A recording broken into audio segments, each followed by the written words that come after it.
The very next lesson is circle S and Z. ఇప్పటివరకు మనం పాఠాలు విడివిడిగా ఉన్నటువంటి కొన్ని నేర్చుకున్నాం కదా. ఇక నుంచి ఏం తెలియజేస్తాడంటే మనం నేర్చుకున్న కాన్సనెంట్స్కి షార్ట్ రూపాలు, చిన్న రూపాలతో ఎలా రాయొచ్చు అనేటువంటి విషయాన్ని ఇక్కడ చెప్తాడు మనకి.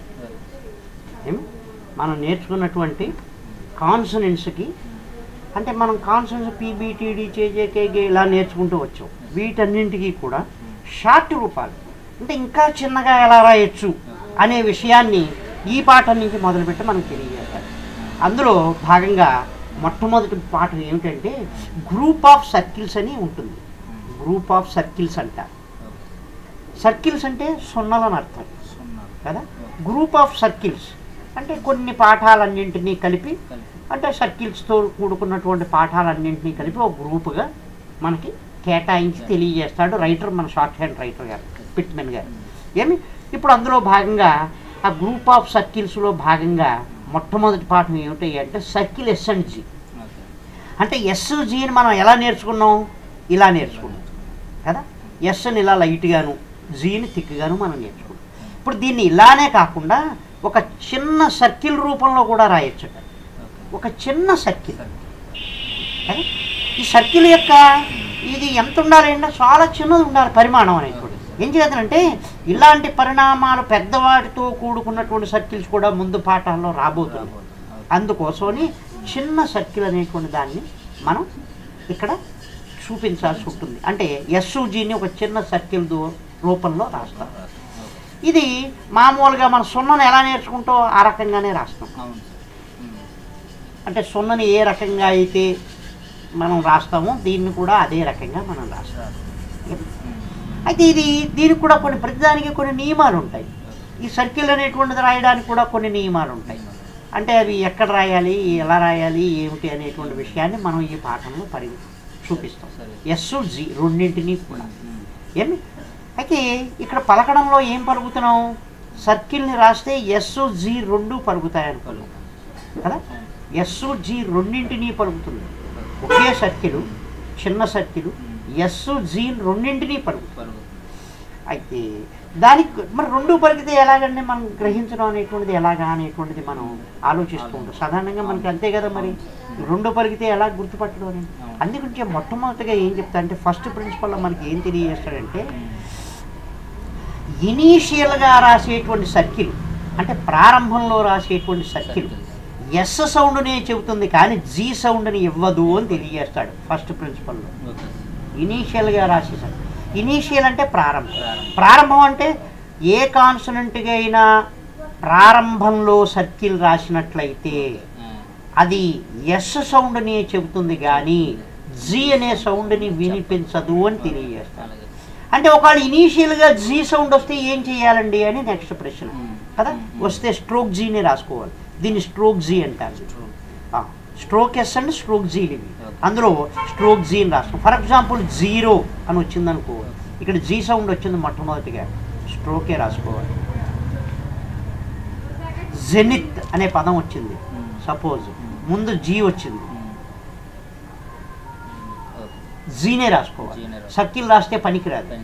ఏమి మిగిలినటువంటి అనుసంధానం మీడియల్గా కానీ ఫైనల్గా కానీ వచ్చినట్లయితే అంటే సర్కిల్ అనేటువంటిది మీడియల్గా కానీ ఫైనల్గా కానీ రాసిన అంటే ఏ కాన్సనెంట్గా అయినా ఇనీషియల్గా రాయొచ్చు, మీడియల్గా రాయొచ్చు, ఫైనల్గా రాయొచ్చు. ఈ సర్కిల్ అనేటువంటి దాన్ని రాస్తే ఇనీషియల్ సర్కిల్ మాత్రము ఎస్ సౌండ్ ఒక్కదాన్నే పలుకుతుంది. మీడియల్గా కానీ, మీడియల్గా అంటే రెండు కాన్సనెంట్స్ మధ్యలో వచ్చినప్పుడు కానీ, ఫైనల్గా కానీ ఎస్ పలకచ్చు, జీను పలకచ్చు. ఒక ఇనీషియల్గా మాత్రం పలకచ్చు. అది అక్కడ మనం అది మనకు మొదటి రూల్లో తెలియజేస్తుంది. ఇకపోతే సెకండ్ ప్రిన్సిపల్లోకి వచ్చినట్లయితే చెప్పే కదా, దీన్ని ఎస్ అనేటువంటి దాన్ని ఇనీషియల్గా రాయొచ్చు, ఫైనల్గా రాయొచ్చు, మీడియల్గా రెండు కాన్సనెంట్స్ మధ్యలో కూడా రాయొచ్చు. రాసినట్లయితే ఎస్ జీ రెండు పలుకుతుంది. ఫర్ ఎగ్జాంపుల్ సేఫ్ అనే పదం ఉంది, ఇనీషియల్గా సర్కిల్ వచ్చింది, ఐ మీన్ ఎస్ వచ్చింది. అంటే ఈ ఎస్ని ఎక్కడ రాయాలి అనేటువంటిది, అంటే సర్కిల్ అనేటువంటిది ఎక్కడ రాయాలి, ఎస్ తర్వాత పలికే కాన్సనెంట్ ఏదైతే ఉంటుందో ఆ కాన్సనెంట్కి ఇనీషియల్గా రాయాలి. ఇనీషియల్గా. అంటే ఇప్పుడు ఎఫ్ అనే కాన్సెప్ట్ ఉంది. ఎఫ్ ఎలా రాస్తాం మనం? ఇలా రాస్తాం. దీనికి సర్కిల్ పెడితే ముందుగా వచ్చింది కాబట్టి సేఫ్ అయిపోయింది. ఫైనల్గా రాసేమో సర్కిల్ పెట్టాం, ఫైనల్గా ఎస్ పలుకుతుంది.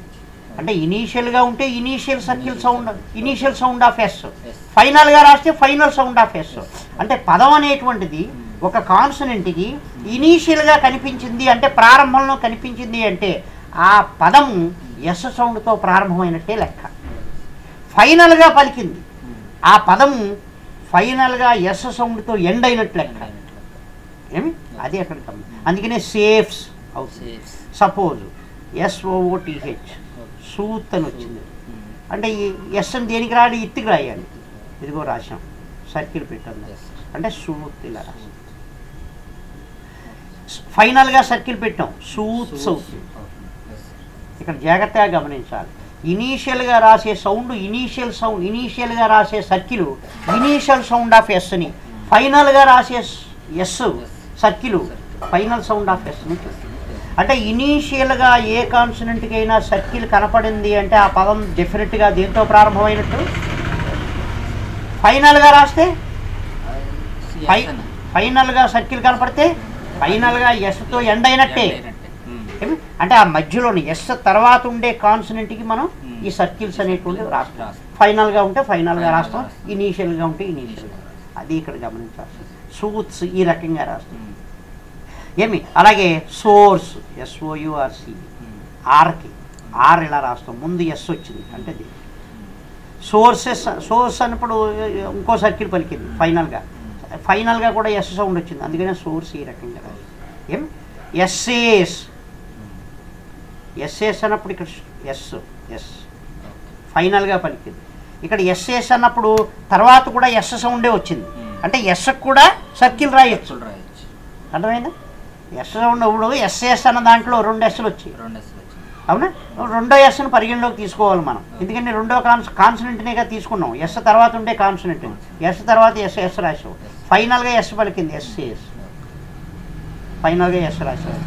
అది గమనించాలి. ఒకవేళ మీడియల్గా వచ్చింది ఎలా రాయాలని సెసిల్ రాసావు. సెసిల్ అన్నప్పుడు సర్కిల్. ఈ సర్కిల్ అనేటువంటిది either left motion or right motion, కన్వీనియంట్ని బట్టి ఏ మోషన్లో ఉన్నా రాయొచ్చు, ఇటైనా రాయొచ్చు అటైనా రాయొచ్చు. అది అక్కడ మనం ఏమి.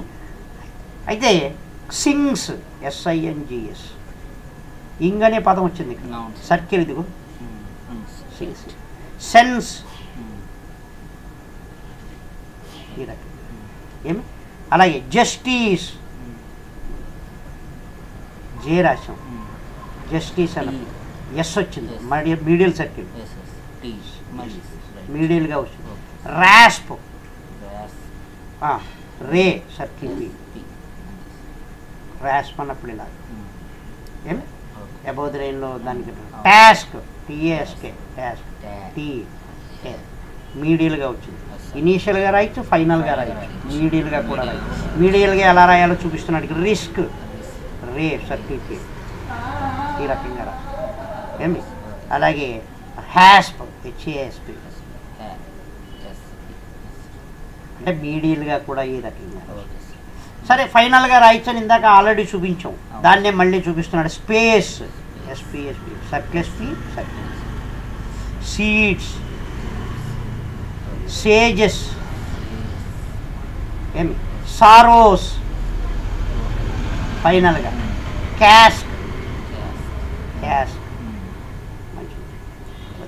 ఏమంటే సరే బాగుందండి, అన్ని ఎస్ సౌండ్లో చెప్పారు, ఎక్కడ జెడ్ సౌండ్ ఎక్కడ వినిపించలేదు, ఇదేమిటి మనకు ఒక వైజర్ WISER వే సర్కిల్స్ వైజర్ అదిగో మరి అన్నప్పుడు ఆ జీ సౌండ్ కూడా వినాలి కదా మనం. రేజర్ RAZOR రే జెడ్ రే రాజోర్ ఈ రకంగా. ఇదిగో పెట్టుకోవడమే రాజోర్ అన్నప్పుడు.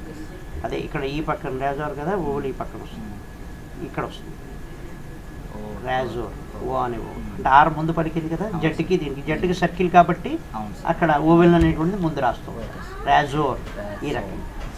టాసిట్ TACIT టీ సర్కిల్ ఈ రకంగా రాస్తాం. అంటే మన సర్కిల్ అనేటువంటి దాన్ని ఇనీషియల్గా రాయొచ్చు, 2 కాన్స్టెంట్స్ మధ్యలో రాయొచ్చు, ఫైనల్గా కూడా రాయొచ్చు.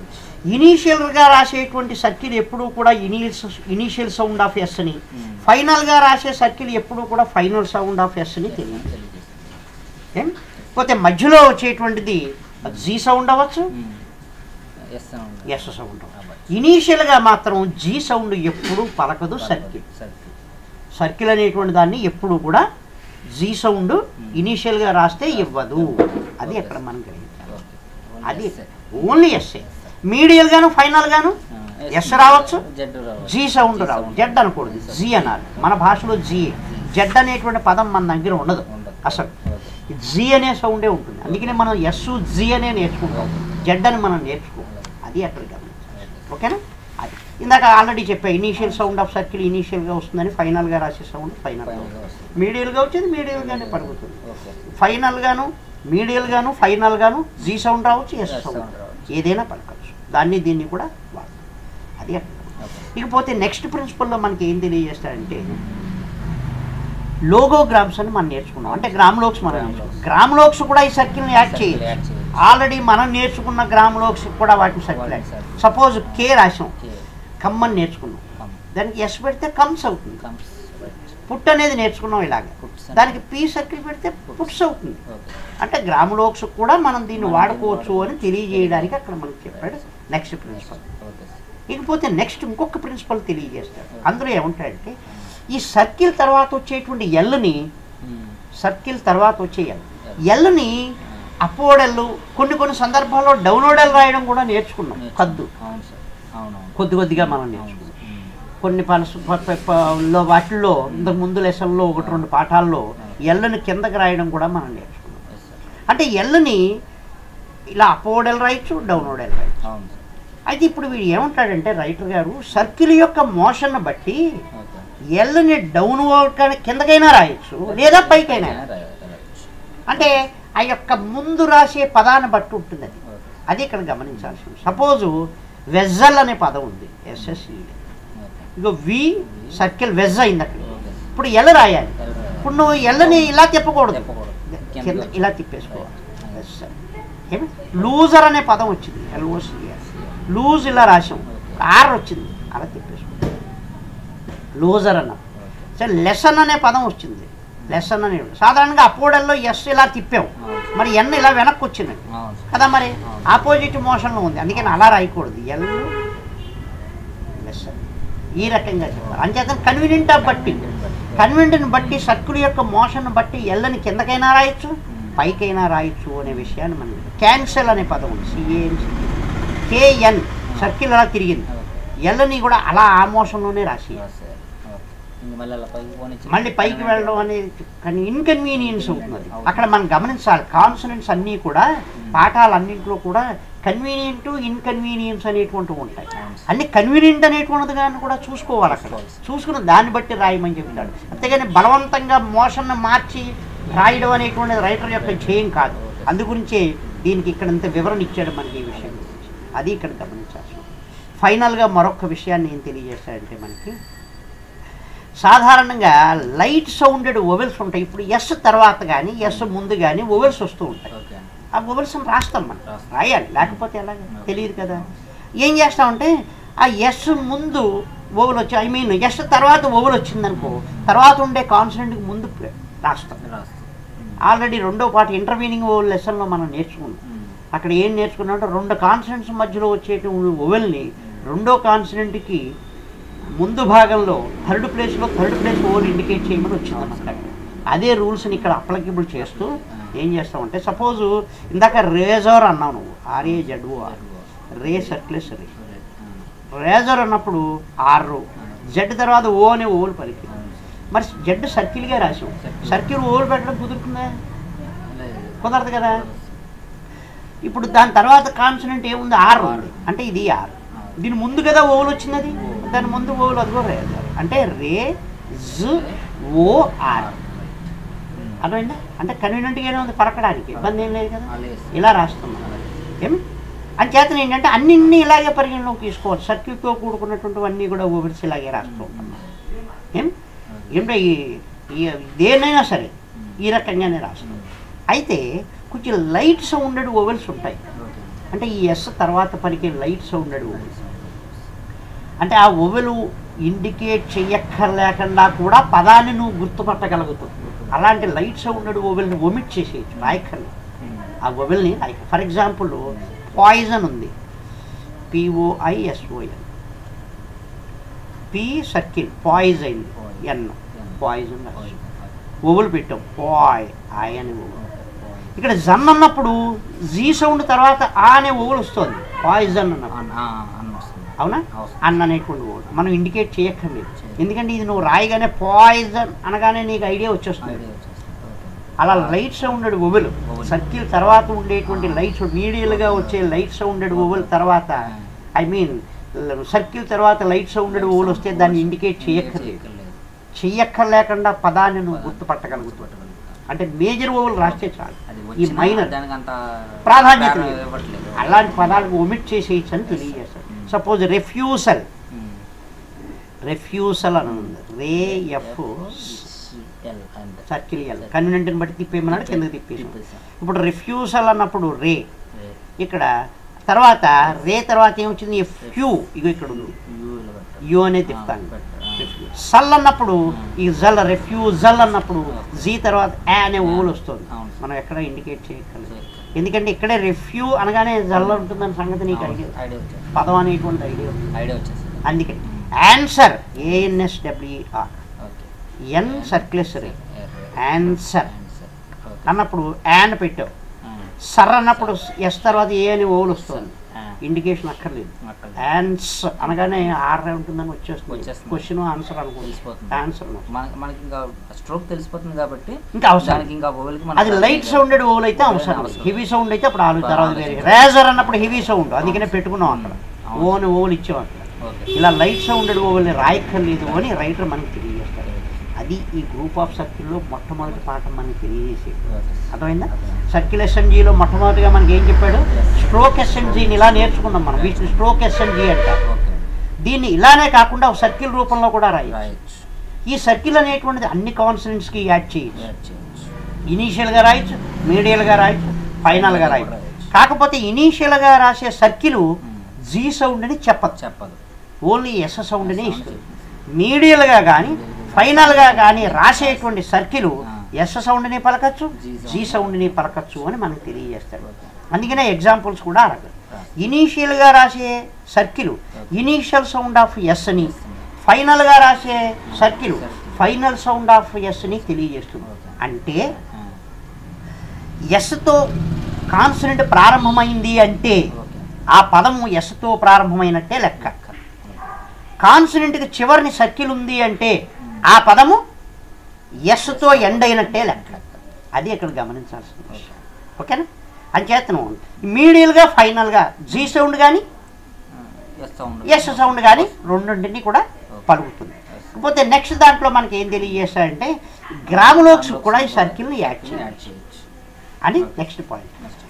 నెక్స్ట్ పాయింట్లో ఏం చెప్తాడు, ఎస్ యొక్క మోషన్ బట్టి ఎల్ని కిందకైనా రాయొచ్చు, పైకైనా రాయొచ్చు. ఆ విషయాన్ని మనకి ఎల్కి మాత్రం ఎగ్జాంప్షన్. సర్కిల్ యొక్క మోషన్ అంటే సర్కిల్ని లెఫ్ట్ మోషన్లో రాయొచ్చు, రైట్ మోషన్లో రాయొచ్చు.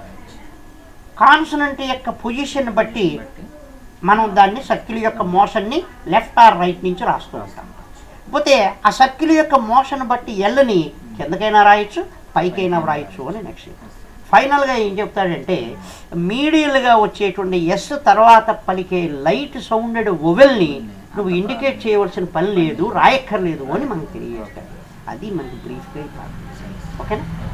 ఒకసారి లెసన్ చదువుకో, లెసన్లో ఉన్న పదాలు రేపు రాసి పట్టరా. లెసన్లో ఉన్న పదాలు అన్నీ రాయలేవు, నా మాట విని అంతవరకు కాదు, ఇక్కడ హ్యాష్ వరకు పెట్టుకో చాలు, అంతవరకు రాసుకో.